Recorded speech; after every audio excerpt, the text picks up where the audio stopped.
ان کے گھر کا کوئی نیا کام نہیں، دین کا کام کرنا اور لوگوں کو کھلانا، یہ ان کے گھر کی ریت ہے۔ سمجھ گئے؟ آپ کہو گے وہ کیسے؟ کربلا میں کتنا بڑا سانحہ پیش آیا، 72 لوگ شہید ہوئے، سب کچھ لٹ گیا۔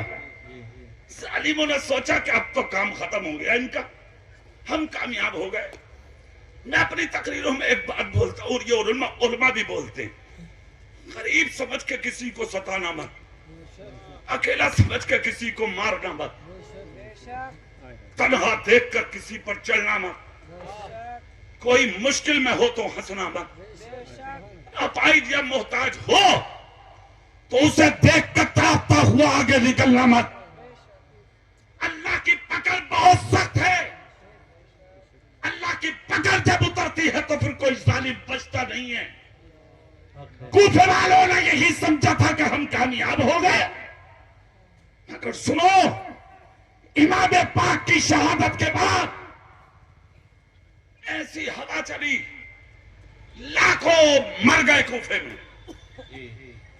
ایسی بیماری پھیلی کہ باپ نے بیٹے کو پھینکا اور بیٹے کو باپ نے پھینکا، پھر جو بچے مختار بن عبید اللہ ثقفی آیا تلوار کھینچ کر، جس نے 6,500 لوگ اپنی تلوار سے قتل کیے۔ پھر اس کے بعد اس نے کہا بھائی مجھے ایک شخص کی تلاش ہے۔ بولے کس کی؟ بولے سنان ابن انس کی۔ بڑی غور سے سن لو یہ بات، کیا نام تھا؟ سنان ابن انس، جس نے امام پاک کے بیٹے حضرت علی اکبر کے سینے میں کربلا میں جب پرچہ مارا تھا اور ان کے سینے میں جب پرچہ داخل ہوا تھا تو حضرت علی اکبر کی ادھر چیخ نکلی، ادھر امام پاک دوڑے اور اپنے بیٹے علی اکبر کے سینے سے جب پرچہ کھینچا تھا حضرت امام پاک نے تو حضرت علی اکبر کا کلیجہ نکل کے زمین کربلا پہ گر کے کانپنے لگا تھا۔ مجھے تلاش ہے اس بدبخت کی، لاؤ تلاش کر کے۔ فوجی دورے کوفے میں، سنان ابن انس کو جب خبر ملی تو یہ کوفے سے نکل کے بھاگ گیا۔ بھاگ کر کہاں گیا؟ مصطفیٰ کے مدینے۔ اور مدینے میں کون رہ رہے تھے؟ جو کربلا سے لوٹ کر گئے تھے حضرت زین العابدین۔ اور حضرت زین العابدین نے 72 لوگ شہید ہوتے اپنی آنکھوں سے دیکھے، اس کے باوجود دین کے کام سے نہ رکے۔ 2 کام کیے تھے انہوں نے مدینے میں۔ کتنے؟ زور سے بولو، کتنے؟ نمبر 1، مدرسہ بنایا تھا مدینے میں۔ یہ ان کے گھر کی ریت ہے، یہ ان کے کارنامے ہیں سیدوں کے، یہ کربلا والوں کی بنیادیں ہیں، یہ نہ رکھیں گے تو کون رکھے گا؟ مدرسہ بنایا۔ نمبر 2، لنگر کھانا بنایا۔ مدرسہ اس لیے تاکہ کوئی جاہل نہ رہے، اور لنگر کھانا اس لیے تاکہ کوئی غریب بھوکا نہ رہے۔ دونوں چیزیں چل رہی ہیں مدینے میں، لوگ آ رہے ہیں کھا کے جا رہے ہیں، لوگ آ رہے ہیں علم حاصل کر کے جا رہے ہیں۔ ادھر سنان ابن انس بھاگ کر مدینے آ گیا۔ جیسے مدینے آیا تو بھاگتا بھاگتا بھاگتا بھاگتا لنگر کھانے پہ آ گیا حضرت زین العابدین کی۔ لوگ کھا کھا کے جا رہے تھے، اس نے گھوڑا روک دیا، ایک شخص سے پوچھا بھئی یہ کیا ہے؟ بولے لنگر کھانا۔ بولے مطلب؟ بولے مطلب کیا بھوکوں کو کھانا ملتا؟ اب بھیا اندھے کو کیا چاہیے؟ اور پیاسے کو پانی۔ اس نے گھوڑا باندھ دیا، اندر گیا، دسترخوان بچے تھے، سید صاحب کا لنگر چل رہا 4 بجے سے یہاں۔ تو کھانے والے کہہ رہے ہیں ارے میاں جتنا کھا رہے ہیں پیٹ ہی تو نہیں بھر رہا، لاجواب کھانا۔ جب ان کا لنگر ایسا ہے تو امام حسین کے بیٹے کا کیسا ہوگا؟ سنو، یہ ریت وہی کی ہے۔ یہ بھی بیٹھ گیا، مگر جب بیٹھ رہا تھا کھانے تو حضرت زین العابدین کی نظر پڑ گئی، ارے میرے بھائی کا قاتل سنان ابن انس۔ خون اتر آیا آنکھوں میں، آگے بڑھنا چاہتے تھے، جا کر پوچھا یہ بدلہ لیں، گھرانا ہے یہ, کیا شان ہے ان کی. گالیاں دینے والوں کی سن کے بھی خاموش بیٹھ جاتے ہیں یہ. کوئی پتھر مار دے تو پلٹ کے پتھر نہیں مارتے ہیں یہ.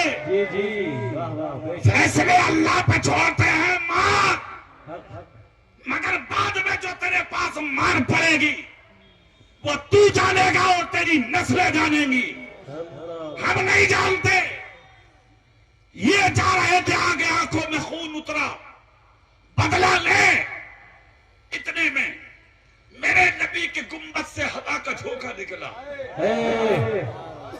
رحمت والی فضا اٹھی, ہوا اٹھی, گھٹا اٹھی, جھونکا گنبد خضرا سے نکل کے زین العابدین کے گھر تک آیا, لنگر کھانے میں داخل ہوا, اور وہ رحمت کا جھونکا زین العابدین کی آنکھوں سے آ کے مس پلک نیچے آئے, خون نور میں تبدیل ہو گیا, اور اسی جھونکے سے آواز آئی, بیٹے غصہ مت کرو, بھوکا ہے تبھی آیا ہے, پیاسا ہے تبھی آیا ہے, مشکل میں ہے تبھی آیا ہے, پریشان ہے تبھی آیا ہے, اے بیٹے کھلا دے. دشمن تھا, بھائی کا قاتل تھا, کھانا اٹھایا پلیٹ میں رکھ دیا, پھر پلٹ کے آئے, پلیٹ خالی تھی, پھر رکھ دیا, پھر پلٹ کے آئے, پھر رکھ دیا. اس شخص کی نظر اٹھی, اس نے جب دیکھا تو بدن کانپ گیا. ارے علی اکبر کے بھائی ہیں یہ تو, جن کے بھائی کا قتل کیا تھا میں نے, مار دیں گے, مدینے پہ حکومت ہے, میرے گوشت کے ٹکڑوں کو کتے نوچ لیں گے, کیا کروں, کدھر جاؤں, یہ سوچ رہا تھا. دل میں دھڑکنیں بڑھ گئیں.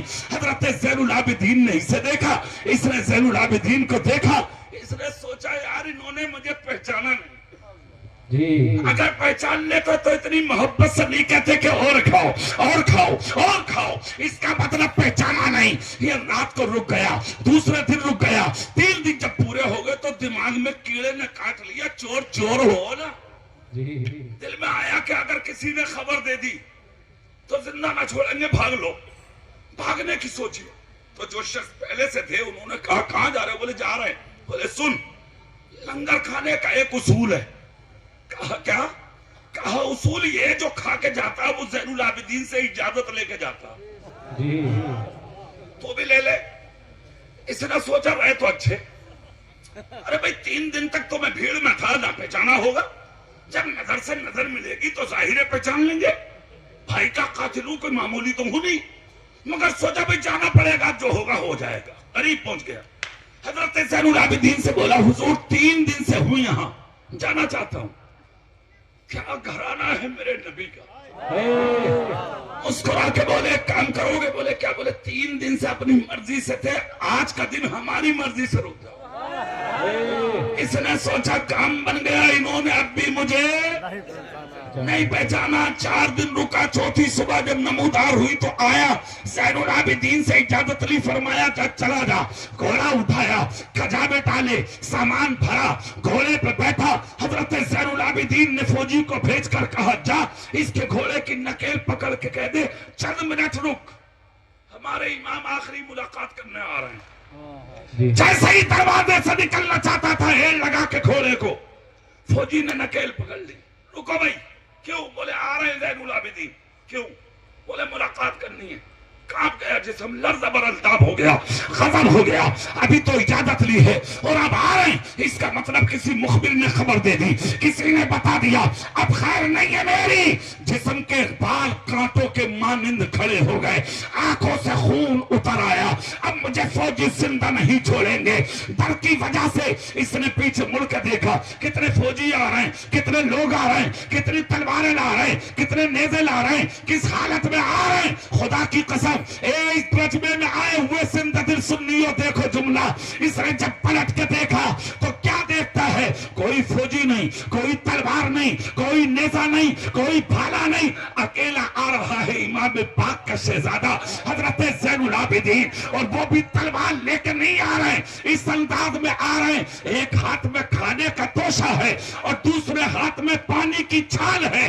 اس کے گھوڑے کے قریب آئے, آنے کے بعد میں پانی کی چھال کجاوے میں ڈال کے کہا موسم خزاں ہے, گرمی کا موسم ہے, راستوں میں دریاؤں کے پانی بھی سوکھ چکے ہیں, پیاس لگے گی, جہاں پیاس لگے یہ چھال رکھ دی ہے پانی کی, پانی نکال کے پی لینا, اور لو یہ ہے توشہ کھانے کا, جہاں بھوک لگے لمبے سفر میں ہو روٹی نکال کے کھا لینا, اور کمر پہ ہاتھ رکھ کے کہا جاؤ سفر کا شروعات کرو. اس نے جیسے کہ اس کا اخلاق دیکھا, کردار دیکھا, کیریکٹر دیکھا, زندگی دیکھی, زبان سے نکلے ہوئے جملے دیکھے, اخلاق کریمانہ دیکھا, تو گھوڑے سے نیچے اتر گیا اور اتر کر کہا حضور ایک بات سن لیجئے. کہا کیا؟ کہا کہ آپ مجھے پہچانتے؟ اتنا چپ کہا خدا کی قسم شیر کا بیٹا بھی شیر ہوتا ہے. پلٹ کر اس کا چہرہ دیکھا اور چہرہ دیکھ کر کہا ارے بدبخت بغیر پوچھے چلا جاتا تو اچھا تھا. کیا تو یہ سمجھ رہا میں نے تجھے سمجھا نہیں, میں نے تجھے جانا نہیں, میں نے تجھے پہچانا نہیں؟ ارے نادان, پہچان تو اس دن لیا تھا جب پہلے دن تو میرے دسترخوان پہ کھانے بیٹھا تھا. میں نے جبھی سمجھ لیا تھا تو میرے بھائی علی اکبر کا قاتل سنان ابن انس ہے, جس نے میرے بھائی کے سینے پہ خنجر مارا تھا. تو میرے باپ نے کھینچا تھا, میرے باپ کا, میرے بھائی کا کلیجہ نکل کے زمین کربلا پہ گر کے کانپنے لگا تھا. میں اچھے سے جانتا ہوں تو میرے بھائی کا قاتل ہے, مگر تو پوچھنے پر مجبور اس لیے ہوا ہوگا کہ میں نے 4 دن تک کھلایا, اور جب تو چل دیا تو پانی اور کھانا دیا. تو سن لے, تعجب مت کر, پریشان مت ہو, تو ہے, ہم ہیں. کہنے لگا مطلب کہا سن لے, کربلا کی دھرتی کوفے کی زمین پر میرے اور میرے خاندان کے بچوں کے ہاتھ سے تم نے پانی کے پیالے چھینے تھے, وہ تمہارا کردار تھا. میں نے تجھے اپنے گھر پہ بٹھا کے کھلایا ہے, یہ مصطفیٰ کے گھرانے کا کردار ہے, یہ نبی کے گھرانے کا کردار ہے. خود تو کھاتے نہیں اوروں کو کھلا دیتے ہیں, خود تو کھاتے نہیں اوروں کو کھلا دیتے ہیں. کتنے صابر ہیں محمد کے گھرانے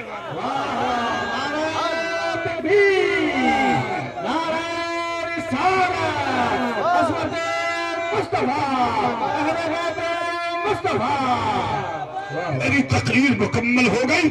یہ ہے یہ گھرانہ, یہ ہے یہ خاندان, یہ ہے مصطفیٰ کی آل, یہ ہے مصطفیٰ کا گھرانہ, یہ ہے مصطفیٰ جان رحمت کی اولاد. خدا کی قسم بڑے خوش نصیب ہو راجستھان والوں,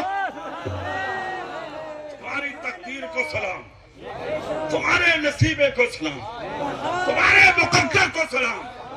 اللہ نے انہیں نعمت بنا کر کے تمہارے دامنوں میں ڈالا. بڑی بات ہے, بڑی بات ہے. لگے رہو, پیار کرتے رہو.